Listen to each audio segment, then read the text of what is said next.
Hello, everyone, and welcome to the Stigma-Free Society's Facebook Live event. My name is Jerry Friesen, also known as a recovering farmer.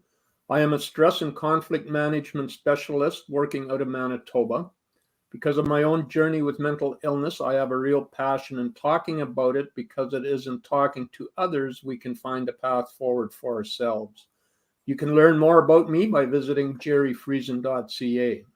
Through this Facebook Live event, I am representing the Stigma-Free Society, which is a Canadian registered charity that aims to reduce stigma of all kinds with a focus on mental health. This event is part of their Rural Mental Wellness Toolkit, an online community-based mental health program that creates access to mental health education and peer support training, as well as practical and relatable resources for those living in rural and agricultural communities. You can find the toolkit at ruralmentalwellness.com. I'm excited today to have the opportunity to chat with Victoria Hutt. Hi, Victoria. Hi, how are you? I'm good, and you? Thank you very much for joining us today. Thanks for the invitation. I appreciate it. I had the privilege of meeting Victoria couple of months ago, is it now? I'm not sure. We're involved in some similar work. Victoria in her province of New Brunswick, and I'm in Manitoba, of course. Before we get into questions, I'm just going to introduce Victoria to you. Victoria is the new coordinator of the Agriculture New Brunswick's Mental Health and Farm Safety Program, Farm Talk Care, recently launched in June of 2023. Living and working on the banks of the beautiful Wolastoq River on the outskirts of Florenceville-Bristol, an agricultural region of western New Brunswick, where she grew up. Victoria is an advocate for rural access, a community lead of food security initiatives, and a visual artist. With 15 years of experience in coordinating initiatives and not-for-profit management, Victoria brings to this role a strength in developing community collaborations and capacity building supports and networks. Victoria is a coordinator of the Upper River Valley Community Food Smart monthly bulk buy produce program, involved in the River Valley 4-H Club with her family and as a leader, sits on the Western Valley Wellness Network, Carleton North Community Foundation, and is chair of the New Brunswick Arts Board. Former operational director of the Canadian Crafts Federation, a national arts service organization championing Canadian craft, and previously executive director and curator of the Andrew and Laura McCain Art Gallery. She holds a degree in design from NSCAD University in Halifax, Nova Scotia. Wow, Victoria, just reading through that, I'm not sure how you have time for life.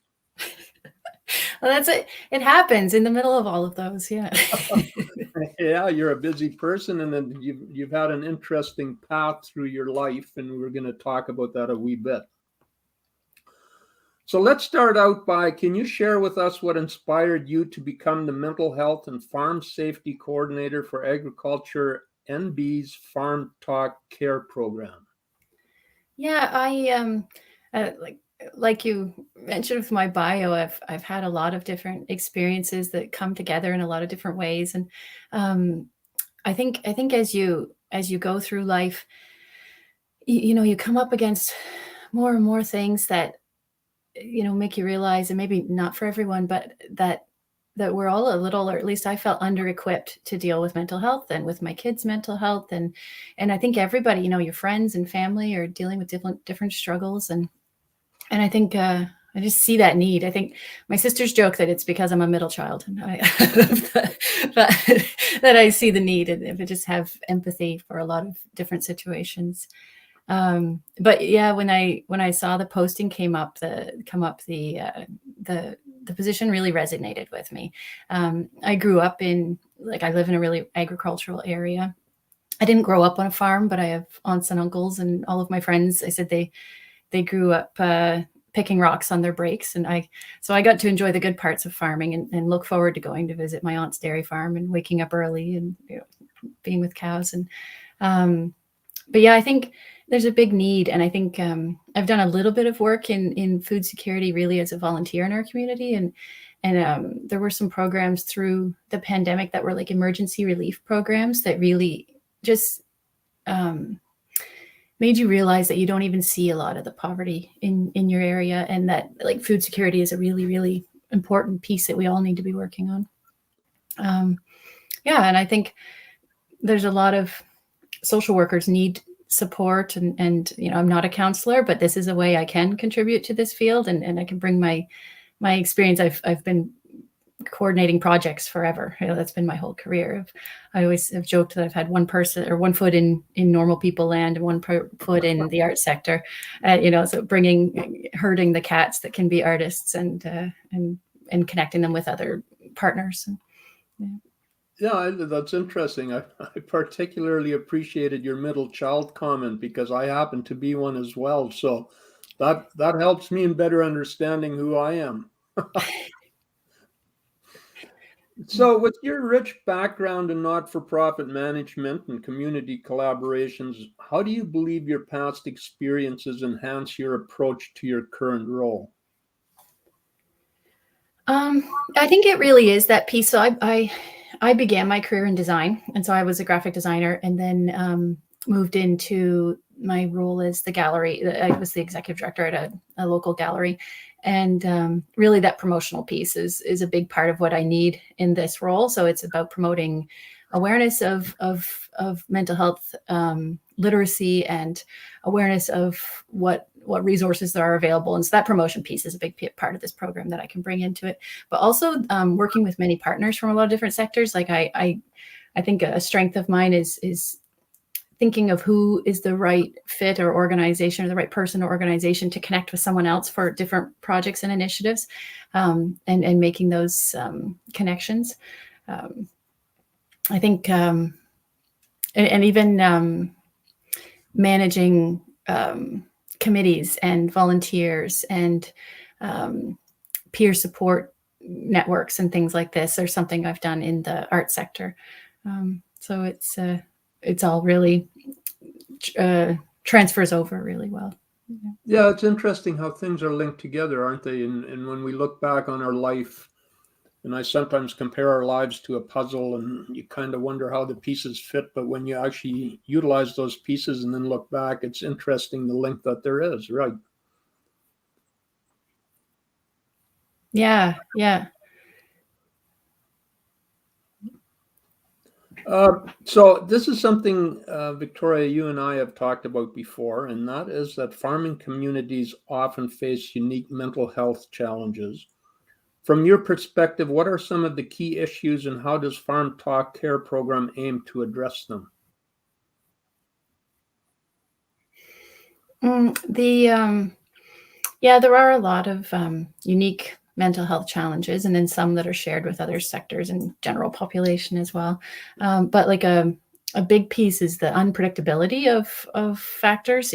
So having that feeling of something not being under your control can be really impactful on someone's mental health.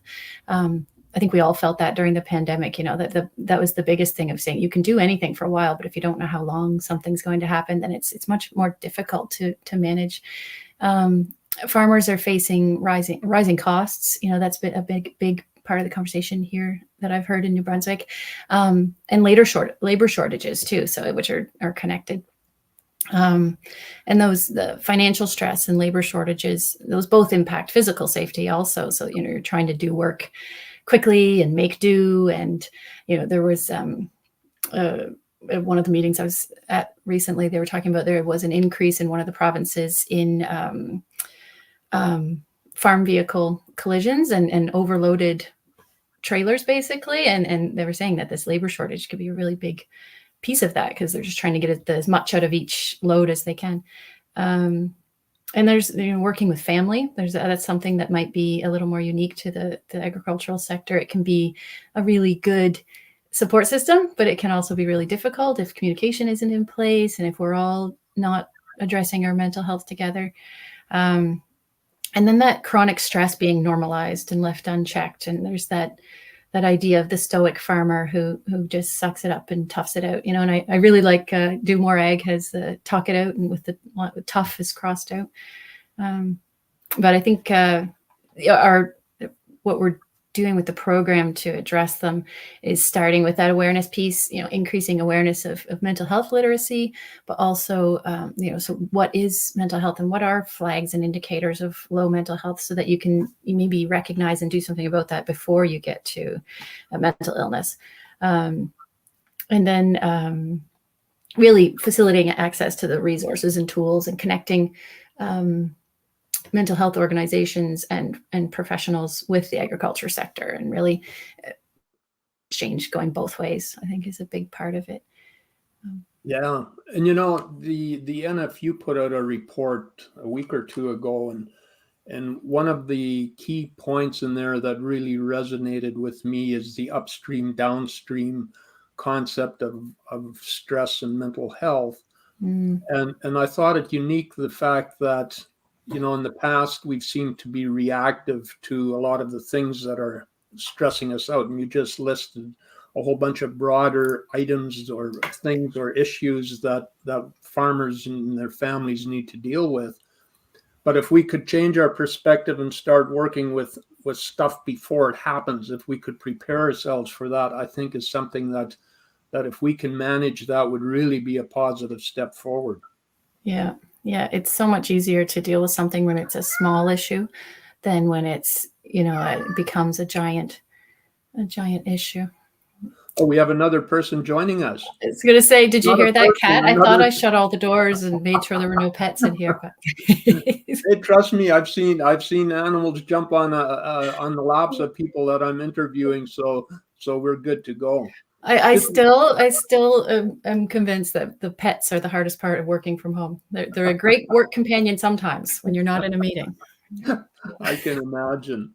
One of the other things I was just going to say, going back again to these issues that you just listed that are unique to agriculture, is I've talked to people from coast to coast, basically you being in Eastern Canada, I'm in Central Canada. I've talked to people from the West. Although agriculture in some way, shapes, and form is different in each area, it seems that the stressors that farmers and their families face seem to be somewhat consistent across Canada. Would you agree with that?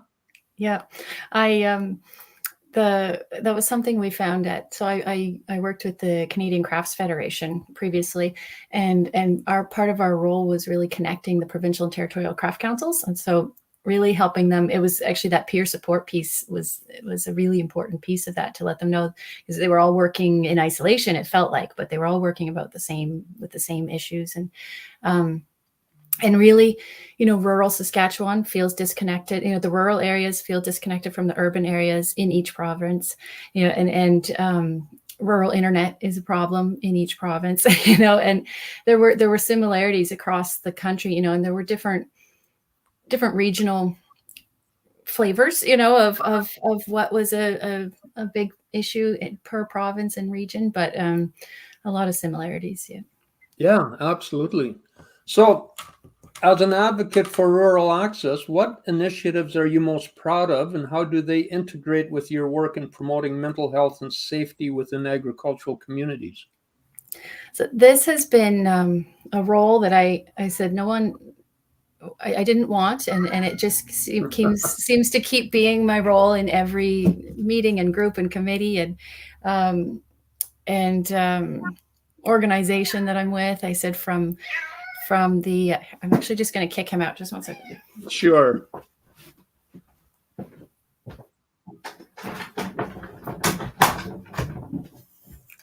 He can meow on the other side of the door, instead of distracting each sentence. But yeah, I really, especially provincially, when there's provincial meetings, there's a real either lack of understanding or the lived experience doesn't come into play of what it's like to live rurally, and it was really a thing when we moved. So I went to university in Nova Scotia, and we lived there for about almost 10 years, and then moved back to my hometown. And it was really something that I was the most worried about in moving my kids to rural New Brunswick was what opportunities they wouldn't have access to, or they might not, we would have to drive for. You get so used to driving for everything when you live rurally. And the pandemic actually did a lot to increase that accessibility, and it really showed people what they could do to provide accessibility. And I think the disability community found that a lot too. Like these were things, accessibility measures they've been asking for forever, but it was told it was too difficult or not possible, and so we found out it was possible for rural people to be included in provincial meetings. And but even things like I write some. I had a column in a local small newspaper, and one time there was so post pandemic, there was a strike in schools here. And anyway, I just wrote with the perspective of a parent in a rural area with poor internet. And really, it was just a vent on my own Facebook page. And then it got picked up by CBC and really increased some visibility of what, like, there were, and our internet is not terrible, but there are many areas in our region that are, your kids, you can't have more than one child doing online schooling at a time, and it wasn't appropriate for that to be a backup plan for the school system. But one of the initiatives I'm the most proud of actually was when I was the director of our gallery. I really worked hard to provide experiences here that you would have to travel for usually. And so we would bring experts in to bring in that outside perspective, for someone who may not have the opportunity to travel to different countries or even to different provinces to meet these artists and get this training. And that kind of culminated in the creation of a space where we could offer more workshops and have studio space for artists. And so that was, it was just a really, that space to collaborate that was affordable. So there's an art center in Florenceville that is there now, and it has this great printmaking facility and this, anyway, and this just, it's back to that isolation piece. A lot of artists work in rural New Brunswick alone and don't have that opportunity to connect with each other. And so we provided the space for that.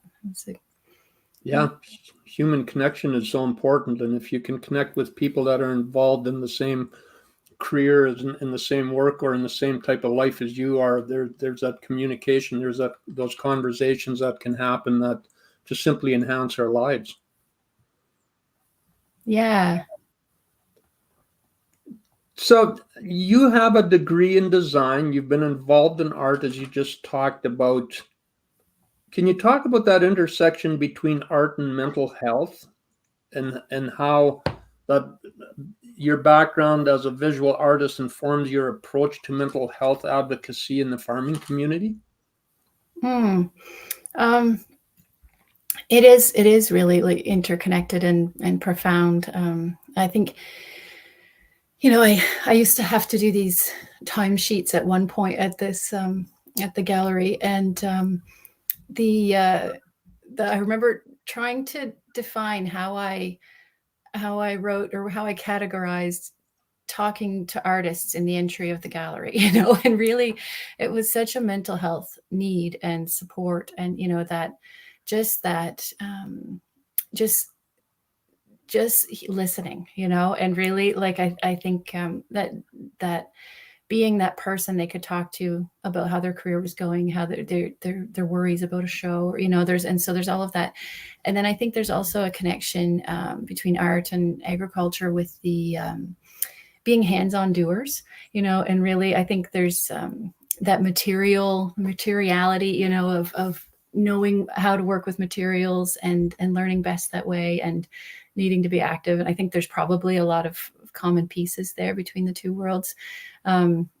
We hosted a conference in Florenceville one time with a provincial arts organization, and we laughed because there was this one panel of artists that really turned out to be a conversation on homesteading, and best agricultural practices they were working on, and so there's a lot of connections between the two worlds for sure.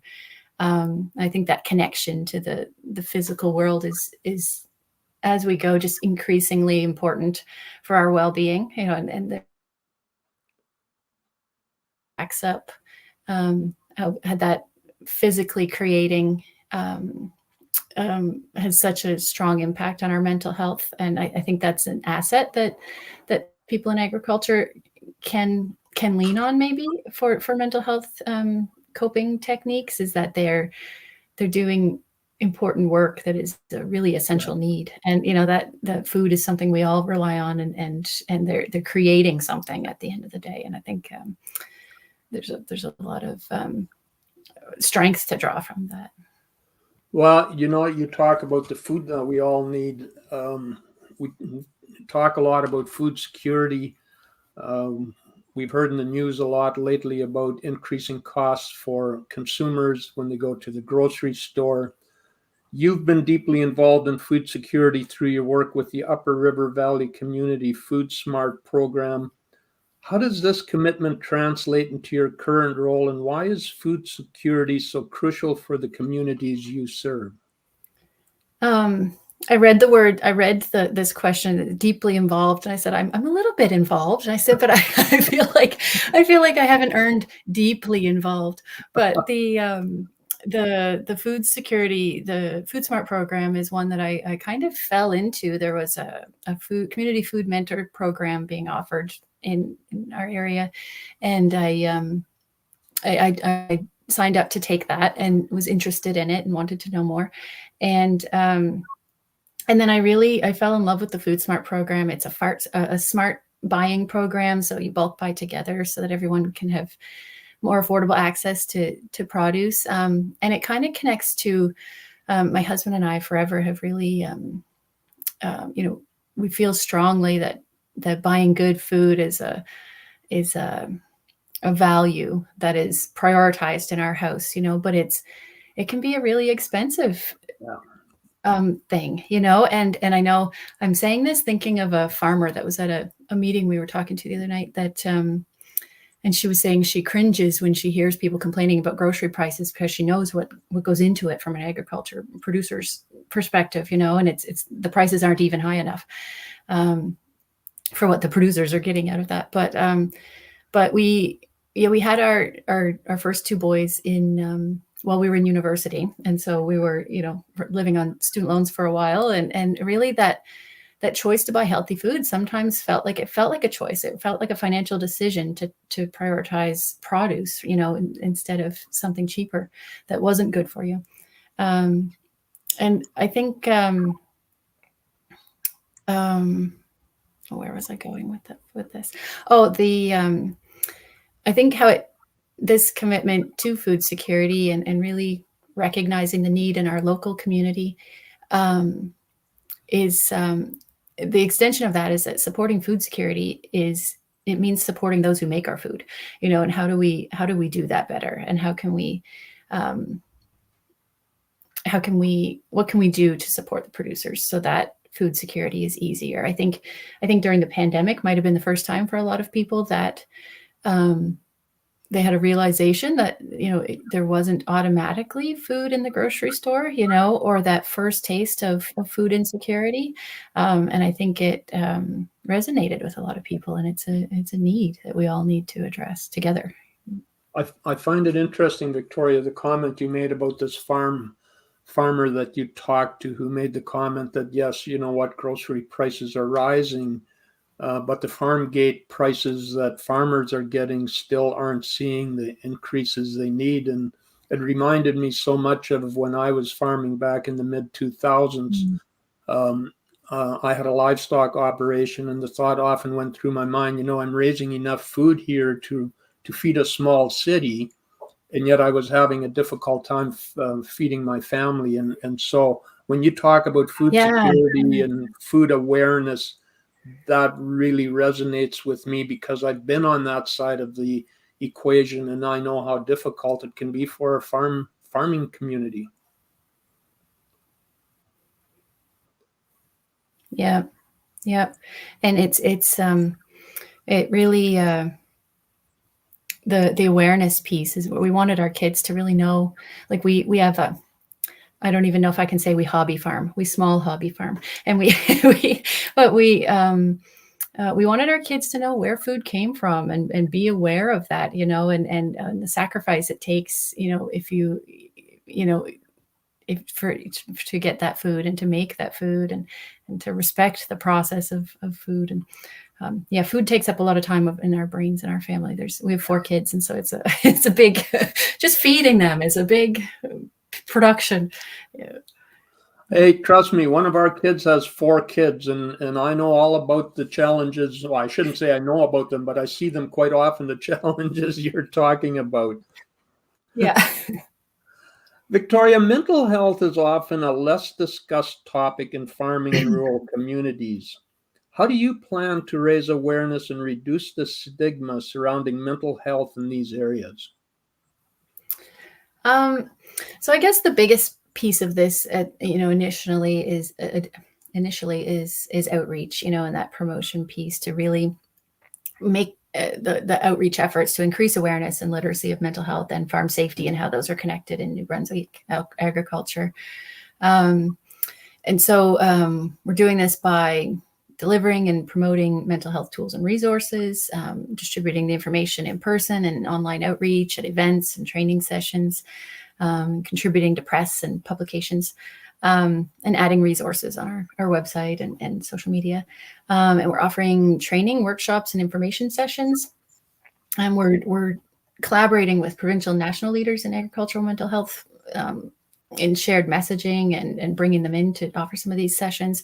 We just had a session yesterday for agricultural service providers with Megs Reynolds from Do More Agriculture. And I was really happy. It was our first webinar, and we had, I think, almost 50 people came. So it was great. I was like, I'll be happy if we have 20. So I was really pleased that there was a good turnout. And it was agricultural service providers who really, they want to know how to help producers they're talking to, and they're seeing a need to provide mental health support. And how do they approach that conversation? And how do they check in with someone who maybe is a work acquaintance? And so it was a good session. And we're offering information sessions. I've been really focused on scheduling those in this fall and into the winter, with our commodity groups, with I met with a Women in Agriculture Wellness check-in group. They were checking, I guess they do this sometimes. And so that was a really great connection. And then we have upcoming regional meetings and the cattle producers district meetings and dairy farmers and potatoes NB. We've got trade show events and things like that. And then the other 2 pieces are we're connecting New Brunswick agricultural and mental health organizations. So we've really been developing a relationship with CMHA and New Brunswick so that we can really develop our programs in step with them. And we're bringing a representative on to our steering committee from CMHA. And the long-term goal is developing that network of trainers, mental health professionals, and consultants across the province. And so for now, we're trying to develop the network so that we can build that. Yeah. So is there a counseling piece that you offer your producers in New Brunswick? No, the Farmers Wellness Program with a dedicated counselor is one of the long-term goals, though. Okay. But right now, what we're looking at is what's existing within CMHA, and there's a bounce back program that's offered to all New Brunswickers, and how can we collaborate to have counselors that are ag informed within their association, or we're looking at what's already existing and how can we develop programs together or fill gaps where they're needed once we figure out exactly where the gaps are. But yes, it is one of the long-term goals of the program. Yeah. Well, and you made a comment a minute or 2 ago where you talked about collaborating and talking with people from other areas in Canada and how we can work together and how we can put out messages, bring out the same messages, that type of thing. And I certainly know that, you and I have had conversations. There's a couple of national organizations you've mentioned, Do More Ag. There's the Canadian Centre of Agricultural Wellbeing. And I find it really exciting that as we see these initiatives come forward, as we see that awareness building in Canada, that we're going to start seeing more and more programs, ones like you're working on in New Brunswick, one like we have here.